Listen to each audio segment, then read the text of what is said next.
What's up, folks? Casual Dad here, and I'm going to do something a little bit different tonight. I want to go ahead and talk about the YT-2400 or the Outrider pack that is officially out in the wild now. And a couple quick things about this. This is an older ship that came out in X-Wing 1.0, I believe.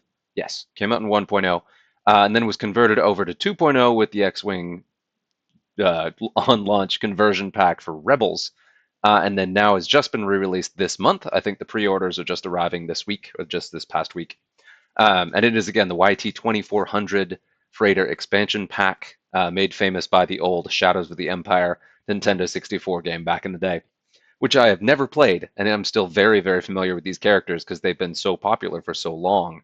Um, but yeah, so in the pack you've got a single ship and then 4 pilot cards. And what's funny about it is that's actually 2 pilots. It's all just Dash Rendar, who's the named owner of the Outrider, and then you've got Lebo, who is his sassy droid, who's his companion. So it's 2 pilots.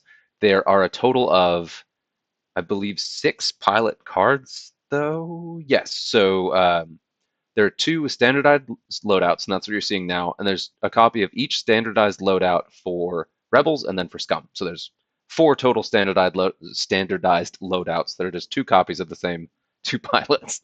And then there are 2 actually customizable versions of this that are available to just Rebels. So Scum gets a large base, gets a 3-die bow tie gun. Cool. Now, I'm primarily a Scum player, and so I was kind of watching this, kind of curious how it would work out. So we're going to kind of talk through this ship, and then talk a little bit about some of the drama surrounding it too. I am not going to touch on the upgrades because there are only, I believe, 8 in the box. One of them is the new Outrider title, and I have heard reliable reports that the other 7 upgrade cards are not unique. So maybe you get a couple bombs that are a little bit harder to get otherwise, but nothing really fantastic to write home about. And none of the new things that you see on these standard loadout cards are included. So for someone like me, again, a Scum player for a long, long time, I never had an Outrider. So I'm going to pick this up at some point just to get the ship, also because I am playing a little bit of Rebels, but as a Scum main, I like to have all the tools available for that. So real quick, we're going to talk through the ships themselves. Again, there are 2 pilots. Dash himself is Initiative 5. Lebo's Initiative 3. They have the same title, so I'm going to go sort of in a funny order here. So this is an update on the current Outrider title. This is now the new one that will replace the old one. So just to read it, while you perform a primary attack at range 3, roll 1 additional attack die. So with a native 3 dice, these ships will both throw 4 dice at range 3. And then the second half of that is while you perform an attack that is obstructed by an obstacle, you may change one of the defender's evade results to an eyeball result. So it's juke. It has juke where you don't have to have an evade token to trigger it. It's just like a juke on trick shot kind of weirdness. And then the other piece that they have in common is they both have seeker missiles, which is it's 4 charges, spend a target lock. So it requires a target lock, spend 1 charge. During the modify attack dice step, you may spend up to 2 additional charges to change 1 eyeball result to a hit for each charge spent this way. So it's a free eyeball mod. You can use charges to do it. And again, that's got 4 charges. It's 3 attack dice, front arc, range 2 to 3. So it's pretty good. It's a way you can have that primary front arc weapon while keeping your arc pointed left-right. And it's not bad. And with a passive focus mod, that's pretty nice. And that is not affected by the Outrider title, but it's something that both of those ships have. Just to say it. Now I'm going to split them a bit. Okay. I'm going to focus on the abilities they have in common. So they both also have Sensor Blackout, which is while you perform a primary attack at range 0 to 1, roll 1 fewer attack die. And then while you defend at range 1, you roll 1 fewer defense die. So talking about the stats, it's again got that 3-die bow tie. So it's a front, back, or left, right 3-die primary gun.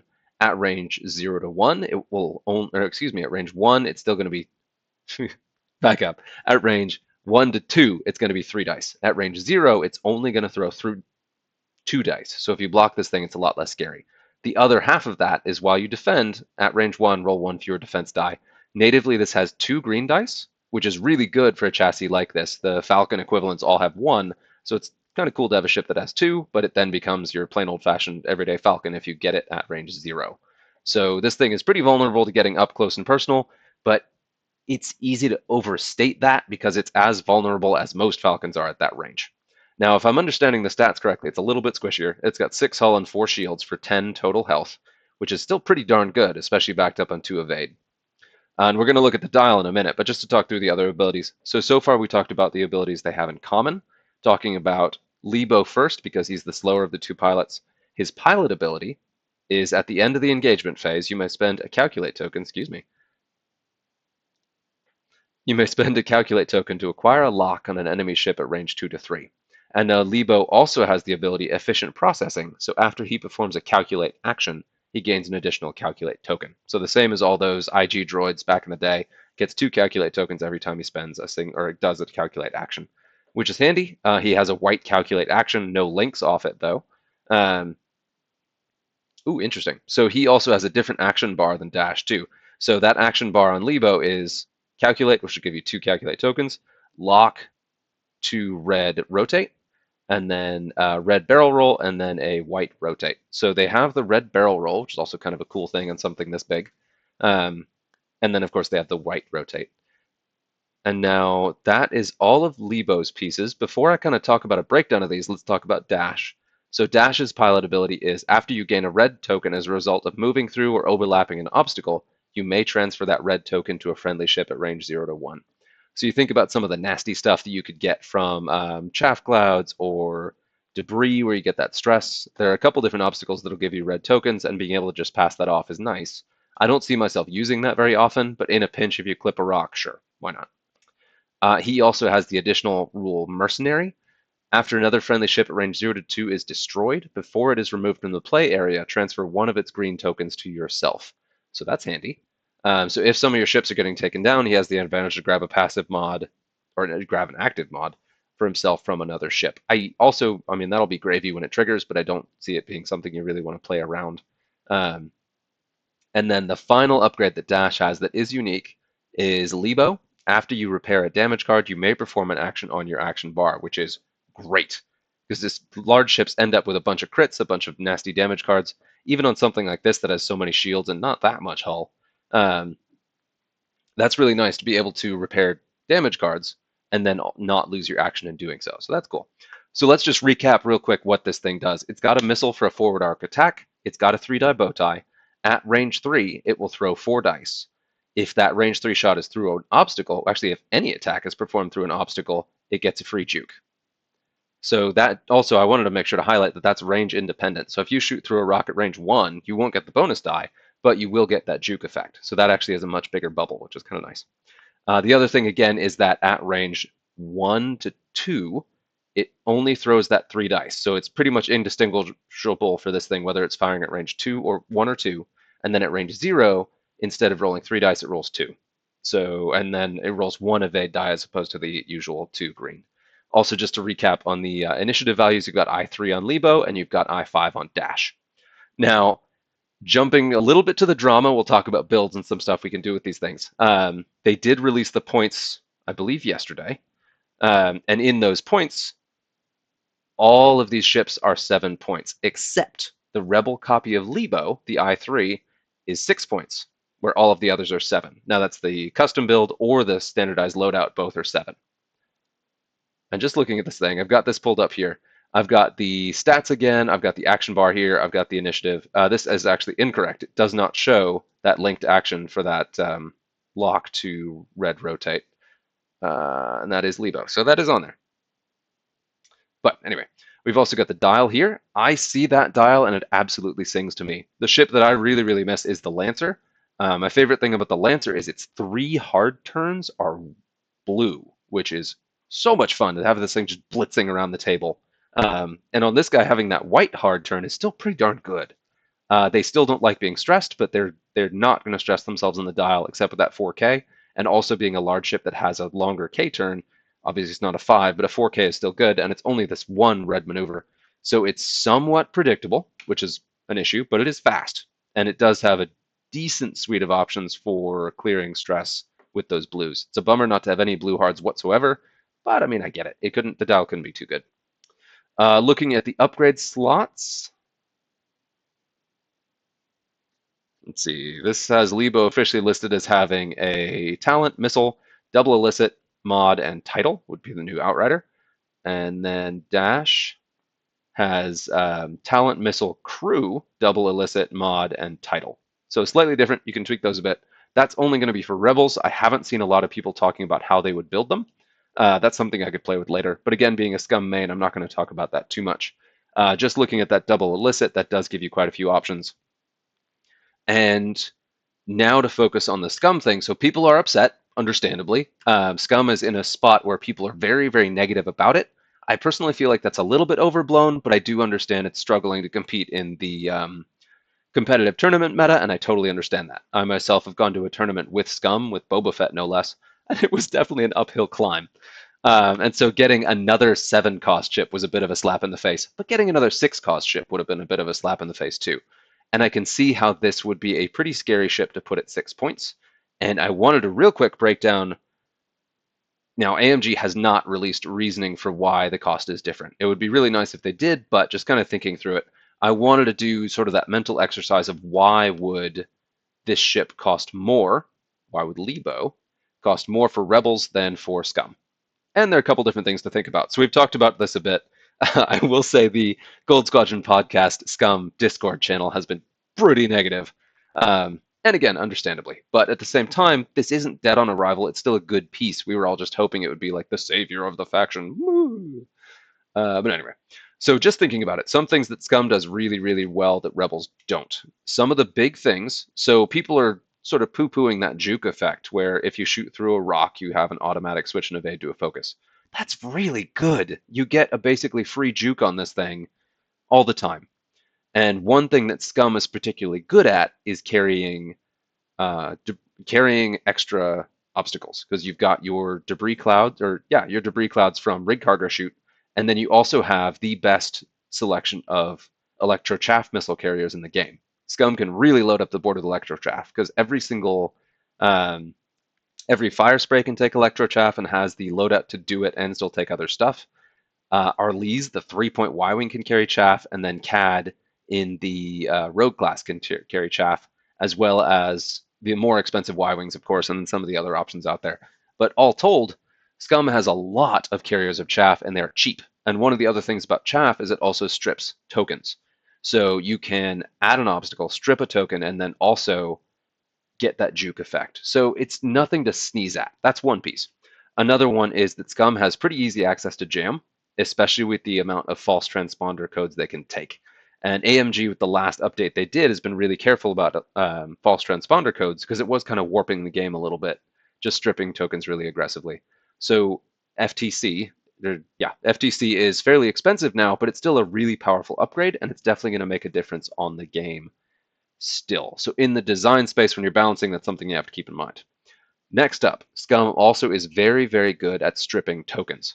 Old Tarok and Paylob are both in the 5-point slot, which is on the higher end, but Old Tarok is a piece that's seeing play quite a bit and is better at stripping tokens than anyone else.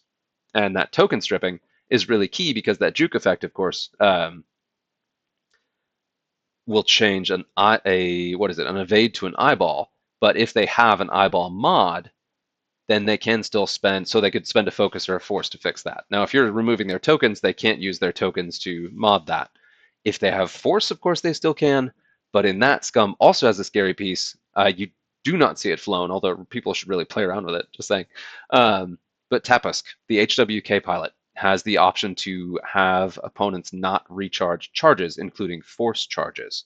So if you're getting enemy ships to spend their force, you can then selectively every other turn be like, you don't get that force point back. Here you go. So that's an extra hesitation on people actually using the force for a single defense die. They may not want to do it as much.